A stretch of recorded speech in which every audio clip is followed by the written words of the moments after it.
आज के लेक्चर में मैं आपको स्प्रिंग पढ़ाऊंगा। स्प्रिंग क्या होती है?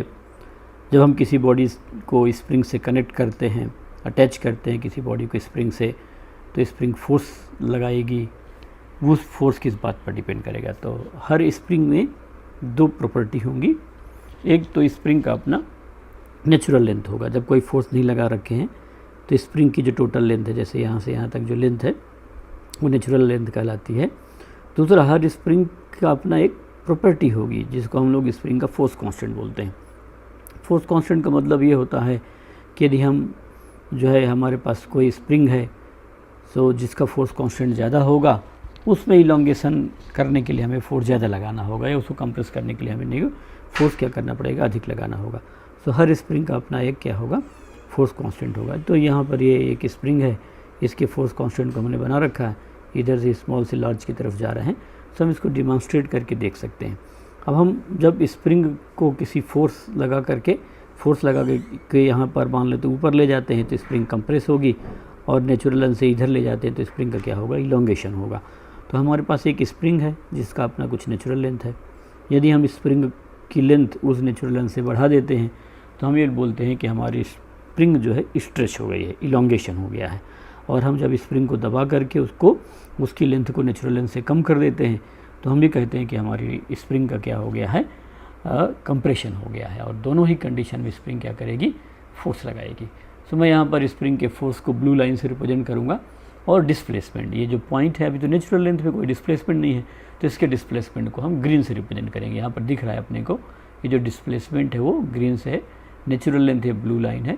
मैंने यहाँ स्प्रिंग के फोर्स को ले रखा है जो ये इस ब्लू एरो से डिनोट होगा। अब मैं एक यहाँ पर लेता हूँ 100 मास की एक बॉडी, और मैंने इसको यहाँ पर अटैच कर दिया। देखिए ग्रेविटी फोर्स लगा रही होगी, ग्रेविटी के फोर्स को मैंने ऑफ तो किया नहीं है, तो ये अब नीचे आ गया। क्यों? क्योंकि ग्रेविटी इसको पुल करेगी तो स्प्रिंग का इलोंगेशन हो गया। मैं इसको उठाकर यहाँ रख देता हूँ नेचुरल लेंथ पर। जब नेचुरल लेंथ पर है तो इसका इलोंगेशन 0 है, स्प्रिंग का कोई फोर्स नहीं है। मैंने इसको खींचा तो देखिए यहाँ पर ये मैं जैसे जैसे खींचता जा रहा हूँ इसका डिस्प्लेसमेंट बढ़ता जा रहा है। तो ये उसकी कोई डिस्प्लेसमेंट कहाँ से होगा ये आगे देखेंगे, बट अभी हम नेचुरल लेंथ से ही देख रहे हैं कि नेचुरल लेंथ से इसका डिस्प्लेसमेंट यहाँ हो गया ग्रीन इतना, तो इसका फोर्स इधर लग रहा है। तो ये जो डिस्प्लेसमेंट है और ये जो फोर्स है, ये दोनों एक दूसरे का हैं अपोजिट डायरेक्ट। अभी मैं आपको इलस्ट्रेशन करके समझा रहा हूँ कैसे हम स्प्रिंग से हम अटैच करते हैं तो वहाँ पर क्या होगा, कैलकुलेशन पर, उसके डायग्राम बनाने पर, और स्प्रिंग के क्वेश्चंस हम यहाँ न्यूटन्स लॉज में कैसे करते हैं, अभी हम इन सब बातों को देखेंगे।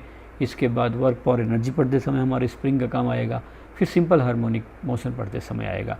सो हम 3 जगह स्प्रिंग्स को इनकाउंटर करेंगे। अभी हम केवल और केवल फोर्स के बारे में देख रहे हैं। तो हर स्प्रिंग की अपनी, मैंने इसको कोई नहीं किया, तो हर स्प्रिंग की अपनी एक नेचुरल लेंथ होगी, हर स्प्रिंग का अपना एक कांस्टेंट होगा जिसको हम लोग स्प्रिंग कांस्टेंट कहते हैं। ये मैं भी आपको आगे चल करके बताऊंगा क्या मतलब है इसका, but it is the property of the spring. वो इस बात पर डिसाइड होगा कि हमने ये लूप रेडियस कितनी ले रखा है, मटेरियल कौन सा ले रखा है, स्प्रिंग की अपनी रेडियस कितनी है, स्प्रिंग की थिकनेस कितनी है, इन सब बातों पर स्प्रिंग कांस्टेंट डिपेंड करता है। और ये हमारे काम की बात नहीं है। हम ये बोलेंगे कि हम जब कोई स्प्रिंग बनाते हैं तो उस स्प्रिंग का अपनी एक प्रॉपर्टी होगी, that is known as spring constant. ये सफिशिएंट है हमारे लिए। अब हम जब इस स्प्रिंग को इलोंगेट कर दिया, this is the elongation of the spring, क्योंकि ये तो उसकी नेचुरल लेंथ थी, मैंने उसकी लेंथ को बढ़ा दिया। तो मैं बढ़ा दिया तो आप देखिए स्प्रिंग का फोर्स उसके ऊपर की तरफ है। क्यों? क्योंकि स्प्रिंग इसको कोशिश करेगी वापस लाने की। आप देखिए ये मैंने लिया, ये ऊपर लेके चला गया, ऐसे ऑसिलेट करेगा। ये यहाँ है, ये जैसे जैसे मैं डिस्प्लेसमेंट बढ़ाता जा रहा हूँ उसका फोर्स बढ़ता जा रहा है। इसका मतलब ये होगा कि जो स्प्रिंग फोर्स लगाएगी वो स्प्रिंग का फोर्स कांस्टेंट नहीं होगा, and that will be proportional to displacement. जैसे जैसे जैसे ऐसे मैं डिस्प्लेसमेंट बढ़ाता जा रहा हूँ स्प्रिंग का फोर्स बढ़ता जा रहा है, but this spring force is opposite to the displacement of the spring from its equilibrium position. ये मैं ले आया, देखिए डिस्प्लेसमेंट 0 है तो मेरा फोर्स भी क्या हो गया, 0 हो गया। अब मैं इस स्प्रिंग को कंप्रेस कर देता हूँ, इसकी लेंथ को कम कर दिया, ये कर दिया, कंप्रेस कर दिया। तो अब देखिए ये तो डिस्प्लेसमेंट है, सो ये ऊपर की तरफ डिस्प्लेसमेंट है और फोर्स कहाँ है, नीचे की तरफ है।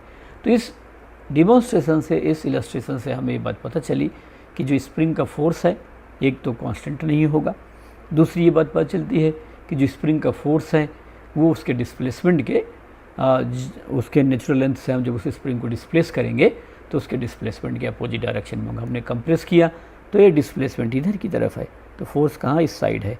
फोर्स हमेशा इस लाइन की तरफ होगा, जिसको हम लोग इक्विलिब्रियम बोलेंगे। जैसे मैं इसको ले गया तो फोर्स इस लाइन की तरफ पॉइंट। तो स्प्रिंग की एक बड़ी खास प्रॉपर्टी होती है कि उसका जो फोर्स है वो हमेशा इक्विलिब्रियम पोजीशन की तरफ क्या करता रहता है, नेचुरल लेंथ जहाँ पर थी इक्विलिब्रियम पोजीशन की तरफ पॉइंट करता रहा। अब यदि मैं इसको इलोंगेट करके छोड़ दूँ और अपने एनिमेशन को ऑन कर देता हूँ तो इस तरीके से क्या करेगी, ये ऑसिलेट करेगी।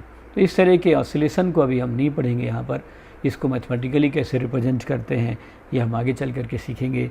इसके मोशन को ये simple harmonic motion spring perform कर रही है। तो जब भी हम किसी ब्लॉक को किसी स्प्रिंग से अटैच करेंगे तो ब्लॉक क्या करेगा, सिंपल हार्मोनिक मोशन ही परफॉर्म करेगा। लेकिन अभी हम वर्क पावर एनर्जी पढ़ते समय या हम न्यूटन्स लॉज में डील करते समय अभी हम एसएचएम वैल्यू मोशन को नहीं पढ़ेंगे।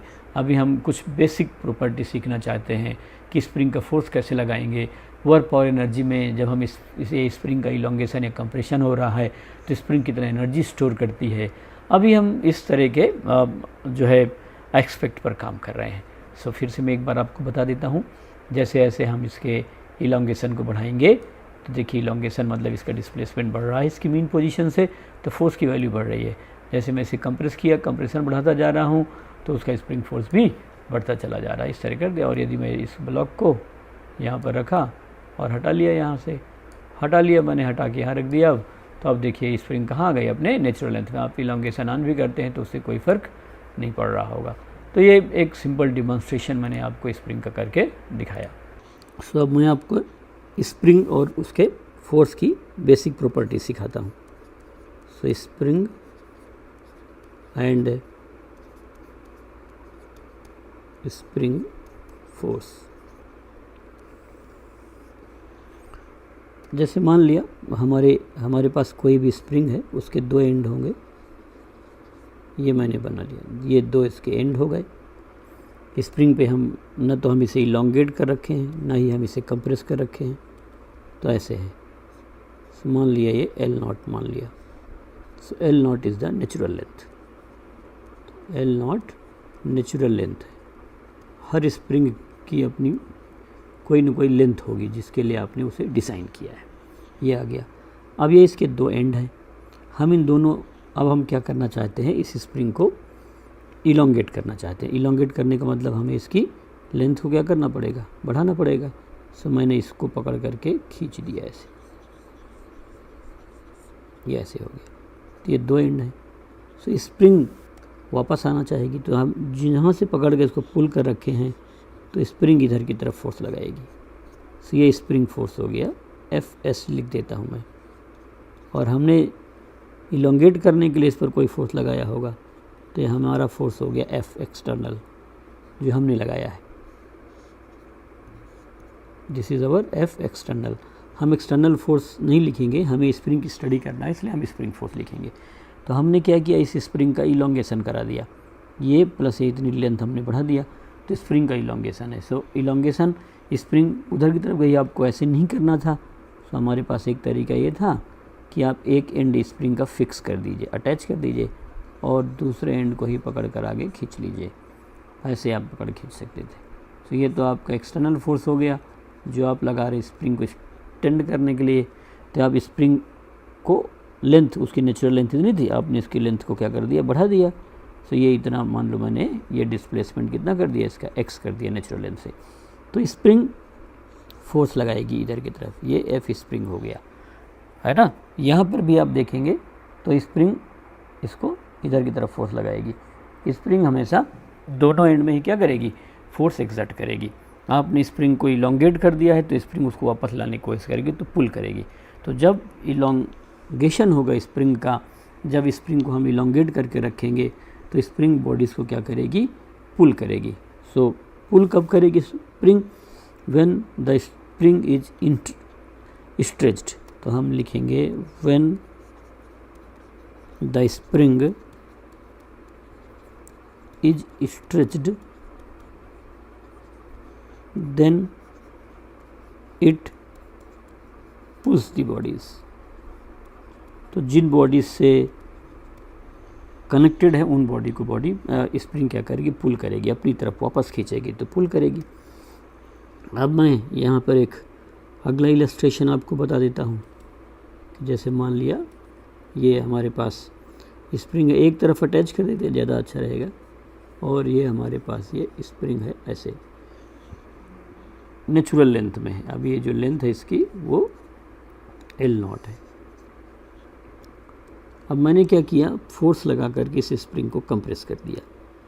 सो यहाँ पर ये जो स्प्रिंग है इसका मैंने कंप्रेशन कर दिया, ऐसे यहाँ तक ले आए तो स्प्रिंग कंप्रेस हो गई।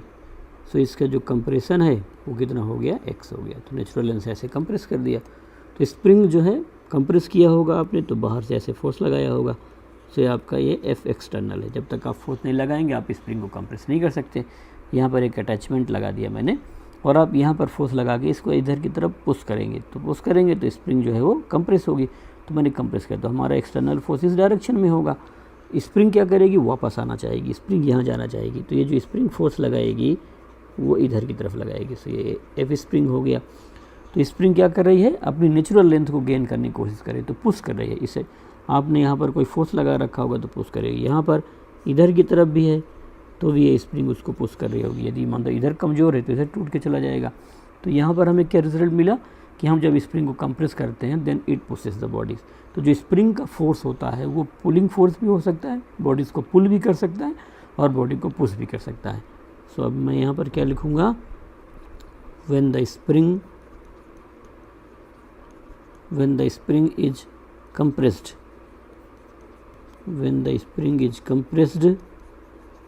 then it pushes the bodies, तो ये बॉडीज़ को क्या करती है, पुश करती है। Then it pushes the bodies. तो स्प्रिंग का जो फोर्स है वो पुल भी करेगा, पुश भी करेगा। तो स्प्रिंग पुल कब करेगी, पुल का मतलब अपने लेंथ की तरफ खींचेगी, अंदर की तरफ। पुश का मतलब अपने लेंथ से कहाँ खींचेगी, बाहर की तरफ फोर्स लगाएगी। तो ये तो स्प्रिंग का फोर्स की प्रॉपर्टी हो गई। अब मैंने आपको डिमॉन्स्ट्रेशन में पहले बताया है कि जो स्प्रिंग फोर्स है वो उसके जो है नेचुरल लेंथ से डिस्प्लेसमेंट के क्या होगा, अपोजिट डायरेक्शन में होगा। जैसे मेरे पास ये स्प्रिंग है, यहाँ पर मैंने एक ये स्प्रिंग ले लिया, अटैच कर देता हूँ एक एंड को और ऐसे बना लिया। ये अभी इसकी नेचुरल लेंथ है ना, ये नेचुरल लेंथ वाली लाइन बना देता हूँ। This is the natural length of the spring. अब मैं क्या करता हूँ, इस एंड पे फोर्स लगाता हूँ। तो जब मैं इस एंड पर फोर्स लगाऊंगा तो मेरी स्प्रिंग क्या करेगी, स्ट्रेच हो जाएगी। यदि मैं उसको आगे पकड़ कर खींचता हूँ सो मेरी स्प्रिंग का इलोंगेशन होगा। यहाँ तक ले गया मैं, यहाँ पर ये फोर्स लगा दिया, एक्सटर्नल फोर्स लगा दिया। सो यहाँ से यहाँ तक इसका क्या हो गया, डिस्प्लेसमेंट x हो गया। तो स्प्रिंग का जो फोर्स है वो इधर की तरफ लेगा। अभी हम केवल स्प्रिंग फोर्स से मतलब रख रहे हैं, तो मैं इसको F लिख देता हूँ। स्प्रिंग फोर्स को F लिख दिया and that is our external force. तो F और x दोनों एक दूसरे किधर हैं, अपोजिट डायरेक्शन में। अब मैं क्या करता हूँ कि ये जो मेरी लाइन थी इसको मैं थोड़ा और आगे ले जा रहा हूँ, और अधिक मैंने इसका इलांगेशन कर दिया है ना, यहाँ कर दिया। ये तो और ज़्यादा फोर्स लगाना पड़ेगा, तो जो स्प्रिंग का फोर्स है वो थोड़ा और बढ़ जाएगा। सो स्प्रिंग का फोर्स F और ये x डिस्प्लेसमेंट ये हो गया। सो स्प्रिंग का जो फोर्स है आपने x बढ़ा दिया तो x की वैल्यू भी क्या होगी, बढ़ जाएगी, लेकिन एक दूसरे के अपोजिट होंगे, है ना। So F is directly proportional to x। अब यहाँ पर हम एक कांस्टेंट लगा देते हैं, तो F is equal to minus X. x के प्रोपोर्शनल भी हो ऐसा जरूरी नहीं होता है, बट हम ये बहुत ज़्यादा इलांगेशन है कंप्रेशन नहीं लिख रहे हैं। F is equal to minus K X सबसे पहले रॉबर्ट हुक ने बताया था, इसलिए इसको हम हुक्स लॉ के नाम से जानते हैं। सो और इस स्प्रिंग को लीनियर स्प्रिंग बोलते हैं। क्यों बोलते हैं, क्योंकि इसका F x के क्या है, डायरेक्टली प्रोपोर्शनल। माइनस साइन यहाँ पर क्या बता रहा है कि फोर्स और डिस्प्लेसमेंट दोनों एक दूसरे के अपोजिट डायरेक्शन। ये मैंने इलांगेशन के लिए बता दिया है, कंप्रेशन वाला भी आप इसी तरीके से बना कर देख सकते हैं। अब मैं इसके डायग्राम को बनाऊँगा। ये x हो गया, ये नेचुरल, यहाँ x0 है। x0 मतलब कि नेचुरल लेंथ में, ना तो उसका इलांगेशन और नहीं कंप्रेशन है। तो ये नेचुरल लेंथ पर स्प्रिंग है, आगे गए तो हम इसे प्लस मतलब हम उसे इलांगेशन कर रहे हैं, और माइनस का मतलब उसका हम कंप्रेशन कर रहे हैं। और यह इसमें हम लोग क्या बना रहे हैं, स्प्रिंग फोर्स बता रहे हैं। तो ये y is equal to minus M X का ग्राफ बनाना है। y और एक्सिस पर F ले लिया और x पर, तो y is equal to M X, लेकिन m की वैल्यू क्या है, माइनस में आ रही है। सो ये जाएगा तो ओरिजिन से, तो मैंने यहाँ पर ओरिजिन से इसको बना दिया। सो ये डायग्राम हो गया किसका, F is equal to minus K X का। न्यूमेरिकल लगाते समय हम केवल मैग्नीट्यूड लेंगे, हो गया। अब आप देखिए इधर की तरफ आप जब लेंगे तो x पॉजिटिव है तो f क्या है, निगेटिव है। सपोज़ यहाँ पर मैंने ले लिया तो x प्लस है तो f माइनस है। x प्लस का मतलब आपने उसका इलोंगेशन किया है, आगे बढ़ाया है, तो फोर्स माइनस का मतलब किधर है, माइनस डायरेक्शन में।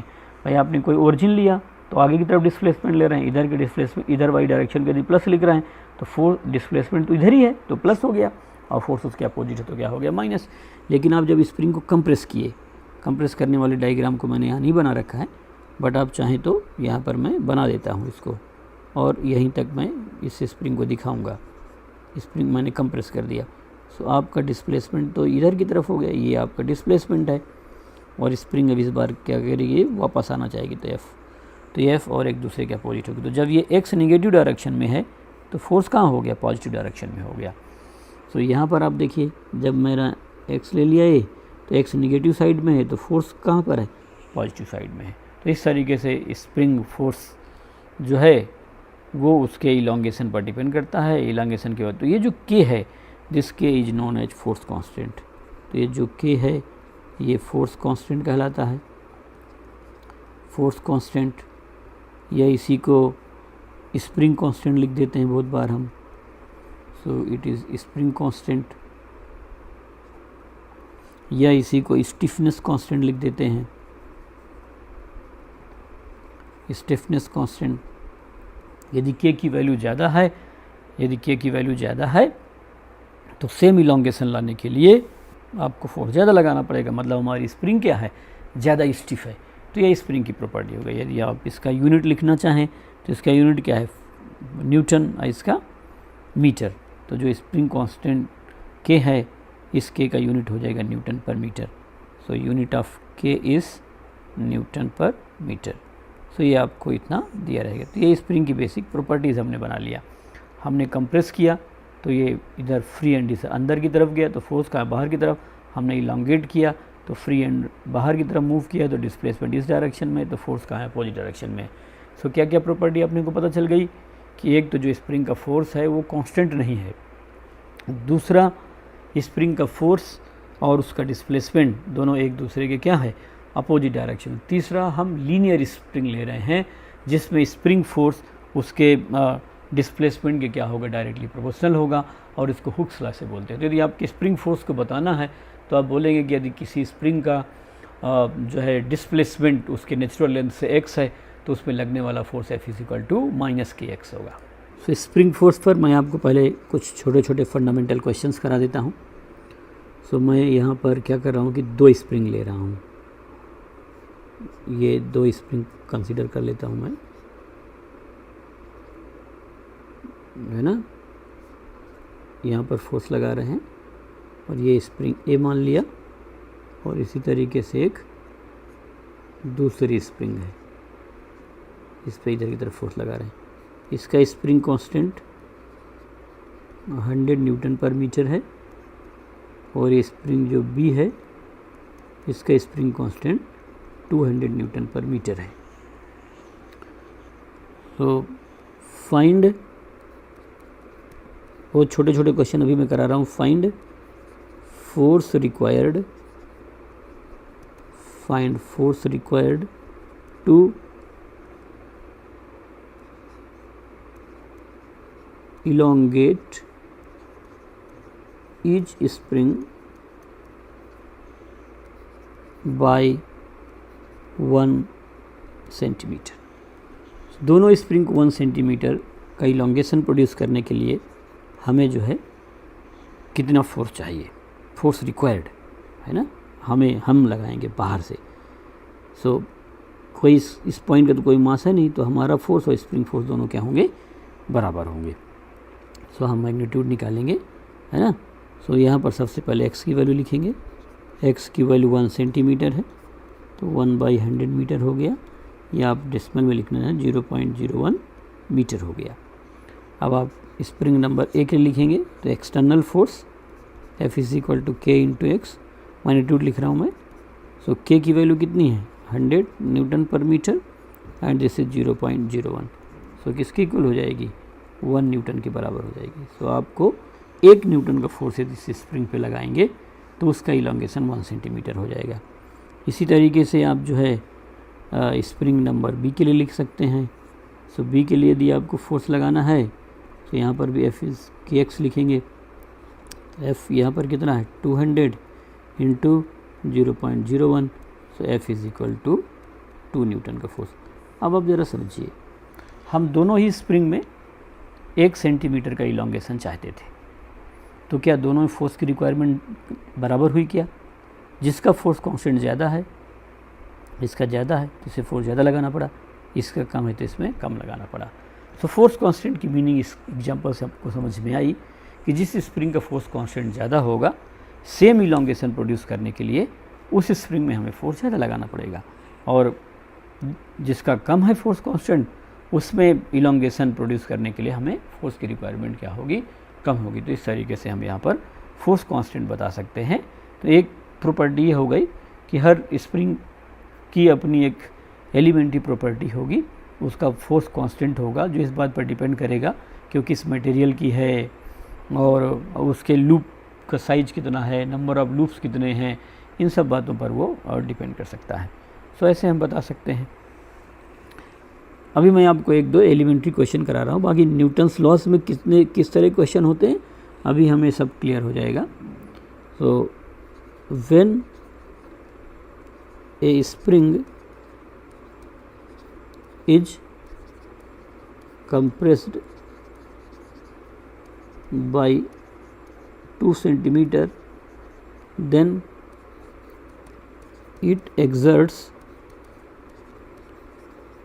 a force of 60 Newton. Find spring constant. सो हमें क्या करना है, उसका स्प्रिंग कांस्टेंट निकालना है। ठीक है, बहुत आसान सा है। F is equal to K into x लगाएंगे, मैग्नीट्यूड केवल लगा रहे हैं, और F की वैल्यू 60 न्यूटन दिया है, 60 कर दिया।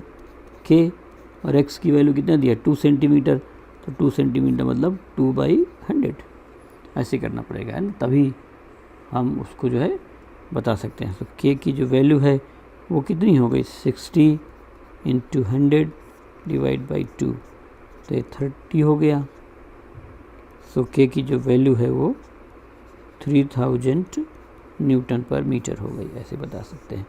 X हमें दिया है कितना, 2 centimetre, so it is 2/100 metre, ये हमें नोन वैल्यू है, तो ऐसे हम बता सकते हैं। सो आप देख लीजिए 3000 न्यूटन पर मीटर है। आप इसके यदि चेक करना चाहें तो F इक्वल टू कितना होगा, KX, K की वैल्यू 3000 और ये कितना है 2/100, वहीं से मैंने लगाया ही था। सो आप यहाँ से जब लिखेंगे तो 60 न्यूटन का वैल्यू आ जाएगी। तो इस तरीके से हमने उसको चेक करके देख लिया। यदि हमारे पास कोई स्प्रिंग है तो स्प्रिंग का फोर्स लिखने के लिए हम हमेशा क्या करेंगे, F is equal to K into x value लगाएंगे। स्प्रिंग फोर्स तब लगाएगी जब स्प्रिंग या तो कंप्रेस हो रही होगी या तो स्प्रिंग क्या हो रही होगी, इलोंगेट हो रही होगी। तो ये मैंने आपको एलिमेंट्री क्वेश्चन करा दिया। अब मैं स्प्रिंग से कनेक्टेड किसी बॉडी पर किसी भी इंस्टेंट पर एक्सेलरेशन निकालना चाहूँगा। सो इस पर कुछ क्वेश्चन करके देख लिया जाए।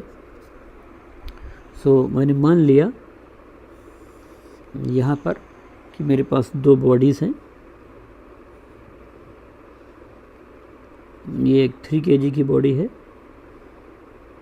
और ये एक 2 kg की बॉडी है।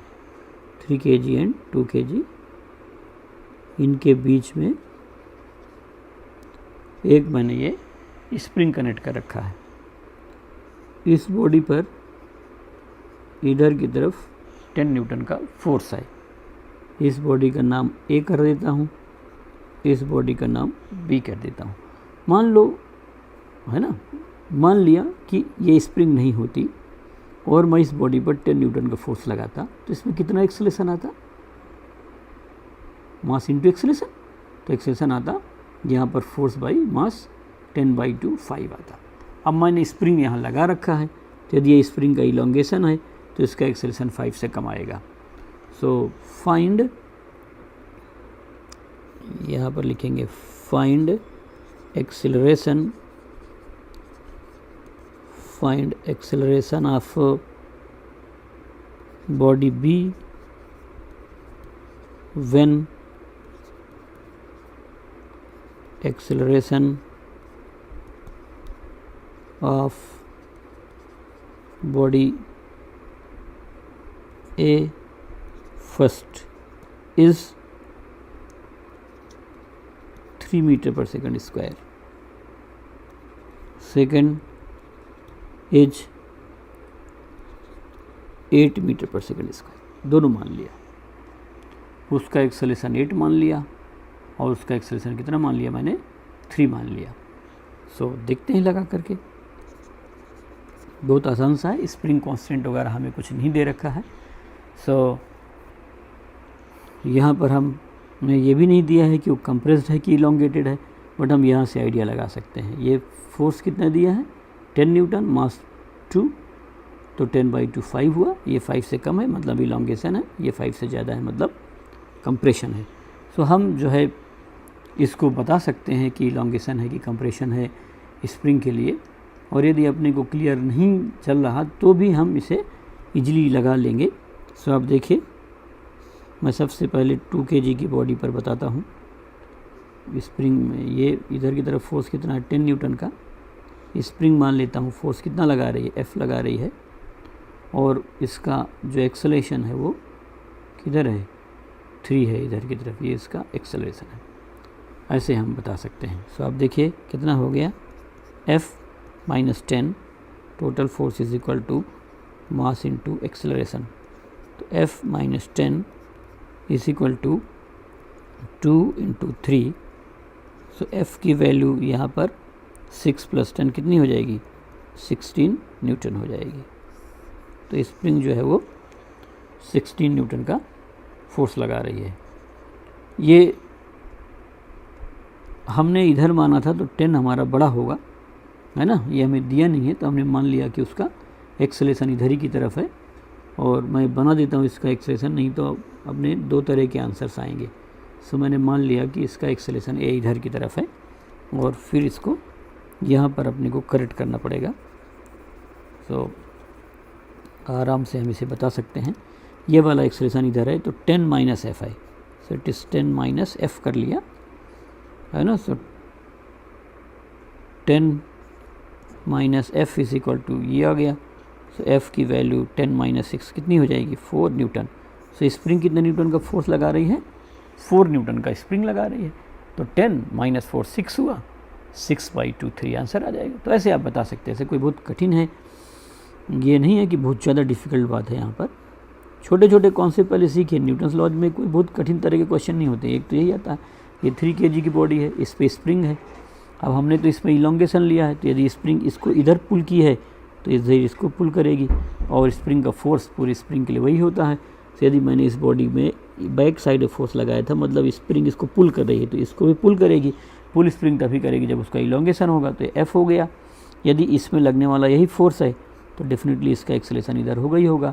तो मान लो इसका एक्सेलरेशन कितना है, A1 है। तो F इज इक्वल टू किसके इक्वल हो जाएगा, 3 A1 के इक्वल हो जाएगा। और F कितना आया था, 4, तो 4 इज इक्वल टू 3 A1। तो A1 की वैल्यू हो जाएगी किसके equal, 4/3 metre per second square के। ऐसे हो जाएगा। तो अभी मैं इसको आगे और इलस्ट्रेट करके आपको समझाऊंगा। तो ये फर्स्ट हो गया। ये मैंने यहाँ पर एक्सेलरेशन बता दिया कि इस डायरेक्शन में इसका एक्सेलरेशन इधर की तरफ भी हो सकता था, पॉसिबिलिटी थी कि वो इधर की तरफ आ रहा हो, दोनों डायरेक्शन में उसका एक्सेलरेशन पॉसिबल था। सेकंड में हमने एक्सेलरेशन कितना ले लिया, 8 ले लिया है, बट है उसी डायरेक्शन में एक्सेलरेशन 8 है। सो यहाँ पर स्प्रिंग 8 एक्सेलरेशन इस बॉडी का कैसे हो सकता है। यदि स्प्रिंग नहीं होती तो 10/2 5 ही होता, लेकिन 5 से ज़्यादा है। इसका मतलब इसी डायरेक्शन में, जिस डायरेक्शन में ये फोर्स लग रहा है उसी डायरेक्शन में स्प्रिंग क्या करेगी, फोर्स लगाएगी, तभी ये आ सकता है। अदरवाइज उतना वो 5 से ज़्यादा कभी आ नहीं सकता। ये थोड़ा सोचना पड़ सकता है आपको। सो आप देखिए ये 2 kg की बॉडी है, इसमें 10 तो हमने लगा रखा है और स्प्रिंग इस पर इधर की तरफ फोर्स लगाएगी। तो स्प्रिंग का फोर्स मतलब स्प्रिंग इस कंडीशन में कंप्रेस्ड है क्योंकि उसे पुश कर रही है, और एक्सेलरेशन इसका इसी डायरेक्शन में है। तो अब आप देखिए सेम डायरेक्शन में, तो F + 10 is equal to mass into acceleration 2a, तो F + 10 इज इक्वल टू 2, और अभी हमने देखा था यहाँ पर कितना है 8, तो 2 × 8 मान लिया, सो F + 10 इज इक्वल टू ये 16 हो गया। तो F की वैल्यू किसकी इक्वल हो जाएगी 6 न्यूटन के। इसका मतलब 6 न्यूटन का फोर्स स्प्रिंग उधर लगाएगी। यदि ये स्प्रिंग का फोर्स नहीं होता तो इस बॉडी का एक्सेलरेशन 10/2 केवल 5 होता। चूँकि एक्सेलरेशन 8 है तो एक्सेलरेशन उससे ज़्यादा है, तो उसी डायरेक्शन में फोर्स लग रहा है।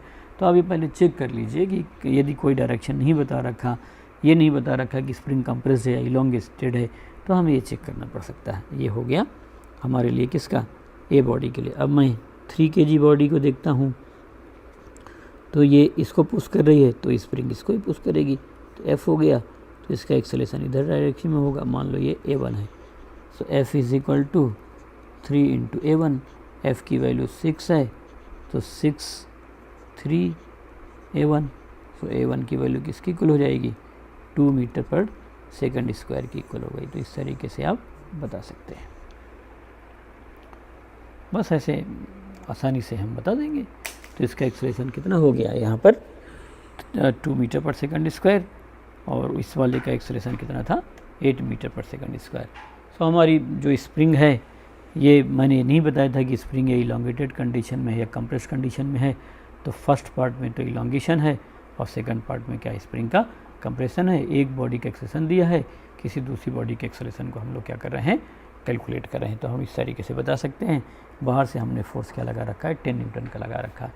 अब ऐसा हो सकता है कि हमें किसी दूसरे क्वेश्चन में कि हम स्प्रिंग को इलोंगेट करके छोड़ देते हैं, अपनी फोर्स को रिमूव कर लेते हैं, और उस समय यदि एक बॉडी का एक्सेलरेशन दिया है तो दूसरी बॉडी का कितना एक्सेलरेशन होगा ये मैं निकाल लेता हूँ। सो आप देखिए ये M1 और ये M2 इधर की तरफ है। सो हम इन्हें क्या करते हैं कंप्रेस कर देते हैं, और कंप्रेस करके इसको छोड़ देते हैं, है ना। तो कंप्रेस करके हम अब इसको जब छोड़ देते हैं तो सिस्टम स्प्रिंग कंप्रेस है और फिर रिलीज़ कर देते हैं। तो यदि है इसका एक्सेलरेशन A1 है तो दूसरे वाले का एक्सेलरेशन क्या होगा। तो क्वेश्चन में लिखेंगे कि spring is compressed then blocks are released. उन दोनों ब्लॉक्स को हमने छोड़ दिया, then blocks are released. Find acceleration of M2 if acceleration of M1 is A1। तो एक का एक्सेलरेशन A1 है, दूसरे का एक्सेलरेशन अपने को बताना। बहुत आसान सा है। देखिए हमने इसे कंप्रेस किया है तो स्प्रिंग कंप्रेस करने पर पुश करती है ना। सो ये M1 है, इसका एक्सेलरेशन इधर है, वो कोई फोर्स है नहीं, तो जिधर की तरफ एक्सेलरेशन फोर्स उधर ही होगा। तो मान लो स्प्रिंग ने कितना फोर्स लगाया F लगा दिया। F इज इक्वल टू किसके इक्वल हो गया M1 × A1, ये फर्स्ट हो गया। अब मैं दूसरी बना देता हूँ। M2 कंप्रेस कर रखा है तो इसमें इधर लेफ्ट से लगेगा, तो लेफ्ट से इधर की तरफ से फोर्स लगेगा। तो स्प्रिंग का फोर्स कितना F, जिधर की तरफ फोर्स होगा एक्सेलरेशन उधर की तरफ होगा। तो यहाँ पर F इज इक्वल टू किसके इक्वल हो गया M2 × A2 के इक्वल हो गया। अब आप दोनों इक्वेशन से देख लीजिए, दोनों तरफ F की वैल्यू बराबर है। So therefore M1 A1 is equal to M2 A2। तो यदि आप अपने फोर्स को विड्रॉ कर लेते हैं, स्प्रिंग को कंप्रेस किया या स्प्रिंग को इलोंगेट किया और अपने क्या कर लेते हैं फोर्स को विड्रॉ कर लेते हैं आप, तो विड्रॉ करने के बाद हमेशा वो यदि वो दो ब्लॉक चल रहे हैं तो उनमें M1 A1 किसके इक्वल होगा M2 के A2 के बराबर होगा। हमसे तो पूछा A2 था, तो A2 की वैल्यू किसके इक्वल हो जाएगी M1 / M2 × A1।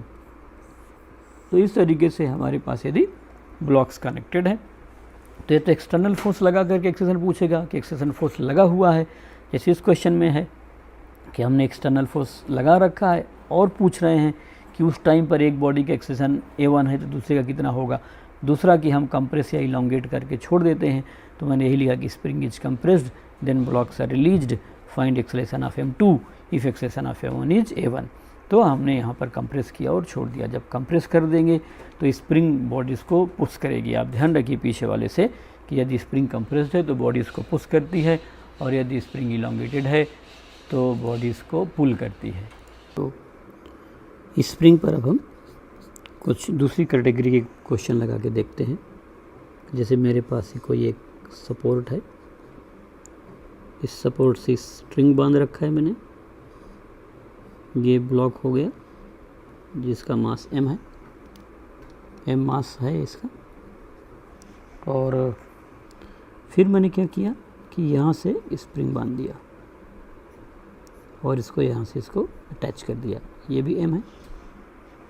इस ब्लॉक को A ब्लॉक लिखेंगे, इस ब्लॉक को B लिखेंगे। डेफिनेटली ग्रेविटी इसको पुल करेगी तो ये स्प्रिंग इलोंगेटेड है, इलोंगेटेड है तो इस ब्लॉक पर स्प्रिंग ऊपर फोर्स लगाएगी, इसको नीचे दोनों को पुल करेगी, और ये स्ट्रिंग है।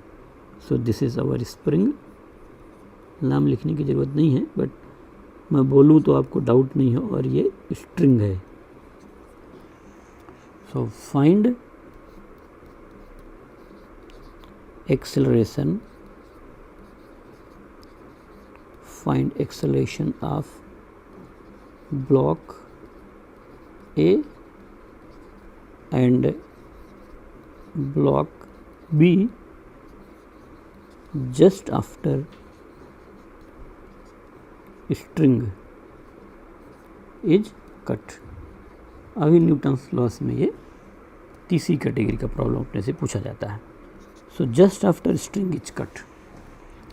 सो हम क्या करेंगे, स्ट्रिंग कट करने के पहले और स्ट्रिंग कट करने के बाद का FPD बना करके इसको सॉल्व करेंगे। सो सबसे पहले ये मैं लिखूँगा बिफोर स्ट्रिंग इज कट। अपने को ये समझना है कि स्ट्रिंग कट करने के पहले क्या स्थिति है और स्ट्रिंग कट करने के बाद क्या है। तो हम जब स्ट्रिंग कट नहीं कर रखे हैं, है ना, सो कोई बहुत कठिन शब्द नहीं है, इजीली हम बता पाएंगे। तो हम जब स्ट्रिंग कट नहीं किए हैं तो ये मेरे पास A ब्लॉक है, नीचे स्प्रिंग फोर्स लगाएगी, ये स्प्रिंग फोर्स लगाएगी F, नीचे इसका mg लगेगा, और ऊपर जो रस्सी है वो T लगाएगी। अभी कहीं जा तो रहा नहीं है, तो जो T है वो किसके इक्वल हो जाएगा, F प्लस mg के इक्वल होगा। ये फर्स्ट हो गया, फर्स्ट इक्वेशन हो गया F स्प्रिंग फोर्स। और यदि आप B वाले ब्लॉक का डायग्राम बनाएंगे, ये आपका B ब्लॉक है, तो इस पर नीचे तो mg लगेगा ही लगेगा, और ऊपर स्प्रिंग फोर्स F लगेगा, और ये कहीं जा नहीं रहा है, रुका हुआ, एक्सेलरेशन तो है नहीं किसी का। तो F किसके इक्वल होगा, mg के इक्वल होगा। ये सेकंड हो गया। आप चाहें तो ये लिख सकते हैं फॉर B ब्लॉक के लिए, और यहाँ लिख सकते हैं फॉर A। इन दोनों को सॉल्व कर लीजिए, इस F की वैल्यू ऊपर रख दीजिए, तो T इक्वल टू F यहाँ लिखेंगे। So mg plus mg, so T will be is equal to 2mg। तो ये आ गया। तो रस्सी कट करने के पहले स्ट्रिंग ऊपर की ओर 2mg लगा रही है, FMG है, तो 2mg और 2mg कैंसिल हो गया। तो जो हमें स्ट्रिंग कट करने के पहले ये डायग्राम होगा हमारा। अब हमें क्या करना है, स्ट्रिंग कट कर देना है। So just after string is cut, string cut करने के तुरंत बाद। अब देखिए, जब आप स्ट्रिंग को कट करेंगे, डायग्राम जरूर बना लीजिए, है ना, डायग्राम बनाएंगे हम। ये A वाला ब्लॉक है और ये स्ट्रिंग है T। कट करने के पहले का डायग्राम बना लेता हूँ। ये इधर F था और ये इधर mg है और मास m है। आपने स्ट्रिंग को कट कर दिया, ऊपर वाला फोर्स ख़त्म हो गया, तो फोर्स कहाँ लगा, नीचे, तो ये नीचे एक्सेलरेशन से जाएगा, तो एक्सेलरेशन A मान लिया। अब इसी तरीके से आप B वाले का डायग्राम बनाएंगे। कट करने के पहले का बनाइए, तो mg और ऊपर क्या हो गया, F हो गया। ये और बताना है। सो अब देखिए, ये जो मैंने लिया इसको कट कर दिया। पहले हमने F, जब तक इस स्प्रिंग का इलोंगेशन या कंप्रेशन चेंज नहीं होगा तब तक F की वैल्यू चेंज नहीं। कट करने के तुरंत बाद तो कंप्रेशन ही हो जाएगी, कुछ टाइम बाद होगी, तो कट करने के तुरंत बाद स्प्रिंग में तो कोई चेंज नहीं आएगा। So there will be no change in F just after spring is cut. क्यों ऐसा होगा? क्योंकि तुरंत काटने के बाद इस स्प्रिंग की इलोंगेशन या कंप्रेशन को तो F तो वही रहा, तो जब F नहीं बदला, mg नहीं बदला, तो पहले यदि एक्सेलरेशन नहीं था तो अभी भी नहीं होगा। F और mg दोनों क्या हैं? बराबर हैं। सो इसका एक्सेलरेशन तो क्या रहेगा? 0 रहेगा, क्योंकि F और mg दोनों क्या हैं? सेम हैं। अब आप इसका आप देखेंगे, सो फॉर ए ब्लॉक के लिए यदि आप देखते हैं तो नीचे की तरफ फोर्स लग रहा है, ऊपर लगा नहीं, तो नीचे कितना फोर्स लग रहा है? F plus mg। So total force is equal to mass times acceleration, उसका मास m है। F की वैल्यू किसकी इक्वल है? mg के, तो ये 2mg हो गया। सो यहाँ पर आप लिख देंगे 2mg is equal to m into a. ये कैंसिल हो गया, ये तो पक्का नहीं कैंसिल होगा, ये तो 2 है, यहाँ ये कैंसिल हो जाएगा। इस तरीके से जो एक्सेलरेशन ए है वो किसके इक्वल हो जाएगा? 2g के बराबर हो जाएगा। अब आप यहीं पर b के लिख सकते हैं, तो फॉर b f बदला नहीं, mg बदला नहीं, सो नेट अपोजिट है, तो नेट एक्सेलरेशन यदि आप लिखेंगे तो f minus m g by m लिखेंगे। सो f और mg बराबर है। सो आप तो किसी से भी सॉल्व कर सकते हैं। mg मान लो नीचे जाता है, सपोज मैंने मान लिया कि ये भी नीचे जा रहा है एक्सेलरेशन b से, तो mg minus f is equal to mass into acceleration of b के एक्सेलरेशन मैं यहाँ लिख देता हूँ, एक्सेलरेशन ऑफ b। अब आप f और mg बराबर है तो 0 हो गया, इसलिए b का एक्सेलरेशन तो 0 होगा। ये बिना कैलकुलेशन के भी हम लिख सकते हैं। सो a का एक्सेलरेशन 2g के इक्वल होगा, तो इस स्प्रिंग की कट करने के तुरंत बाद इसका एक्सेलरेशन तो 2g होगा और इसका एक्सेलरेशन 0 ही रहेगा। क्यों? क्योंकि इनके बीच में जो है फोर्स चेंज नहीं हुआ है। सो ऐसे हम बता सकते हैं इसको। तो एक तो ये है कि स्ट्रिंग यहाँ है, ऐसा हो सकता था कि स्प्रिंग यहाँ लगी रहती, रस्सी यहाँ लगी रहती और तब रस्सी को काट देते। तो एक बार वैसा क्वेश्चन भी करके देख लेते हैं। तो ये एक तीसरी कैटेगरी क्वेश्चन होता है जिसमें हम स्ट्रिंग की कट करने के बाद पूछते हैं। ऑलमोस्ट सभी एग्ज़ाम में पहले आ रखा है, बहुत आसान सा क्वेश्चन है। तो इसका सेकंड वेरिएंट मैं बता देता हूँ कि मैं अब इस बार इस स्प्रिंग को यहाँ कनेक्ट कर दूँगा। सो सेम क्वेश्चन ले रहा हूँ मैं, मास m और ये, और इसके बाद यहाँ से मैंने इसको और ले लिया m और ये b, ठीक है। So find acceleration of block A and block B just after string is cut. So string cut करने के जस्ट आफ्टर उसका एक्सेलरेशन कितना होगा? सो बहुत आसान सा है। सबसे पहले स्ट्रिंग कट करने के बाद तो बिफोर स्ट्रिंग इज कट ये लिखेंगे, before string is cut. String cut करने के पहले का अपने को डायग्राम बनाना पड़ेगा। सो ए और बी की बात आप देखिए, पहले मैं इसका यहाँ डायग्राम बनाता हूँ। ए वाले का ऊपर स्प्रिंग है तो एफ लगा दिया है ना, नीचे टेंशन टी है और ये मास एम है तो एम जी हो जाएगा। अभी तो एक स्प्रिंग कट करने के पहले तो कोई एक्सेलरेशन है नहीं, सो फोर्स ऊपर वाला फोर्स और नीचे वाले फोर्स बराबर होंगे, तो F will be is equal to T plus m g. ये फर्स्ट हो गया। अब आप कट करने के पहले का डायग्राम बी के लिए बना लीजिए। सो मास एम है तो इधर एम जी होगा और ऊपर ये रस्सी जा रही है तो टेंशन टी होगा, एक्सेलरेशन इसका कुछ है नहीं तो 0, और ये कौन सा ब्लॉक हो गया? बी हो गया। सो टी किसके इक्वल हो जाएगा? एम जी के इक्वल हो जाएगा, है ना। इन दोनों इक्वेशन से आप देख लीजिए एफ कितना होगा, टी की वैल्यू यहाँ लिख दीजिए, तो टी लिखेंगे यहाँ पर, तो m g plus m g. So spring का फोर्स कितना होगा? 2mg। ये सब बातें आप डायरेक्ट लिख सकते हैं, कोई एफबीडी बनाने की ज़रूरत नहीं होगी। बट इनिशियल स्टेज में जब हमें सब्जेक्ट नहीं आ रहा हो या हम अपने बेसिक रिव्यू करना चाहते हो तो हमें एक एक स्टेप पे काम करना, अदरवाइज डायरेक्ट आ जाएगा सीधा। इसमें एक ही रस्सी बांध रखा है, एक ही है, तो टी इसमें mg के इक्वल होगा। ये इन दोनों को सपोर्ट कर रखी है, ये स्प्रिंग ए को भी रोक रखी, बी को भी रोक रखी, तो दोनों का मास कितना हुआ m + m 2m, तो इसमें फोर्स 2mg होगा, सिंपल, तो 2mg आ गया। आप टोटल इसको सिस्टम मान लीजिए, इस सिस्टम का मास 2m हो गया, तो इस पर स्प्रिंग पर फोर्स लगेगा 2mg का। इसमें कोई प्रॉब्लम वाली बात नहीं है, हम काफ़ी आसानी से देख करके बता सकते हैं। अब मैं यहाँ पर लिखूँगा जस्ट आफ्टर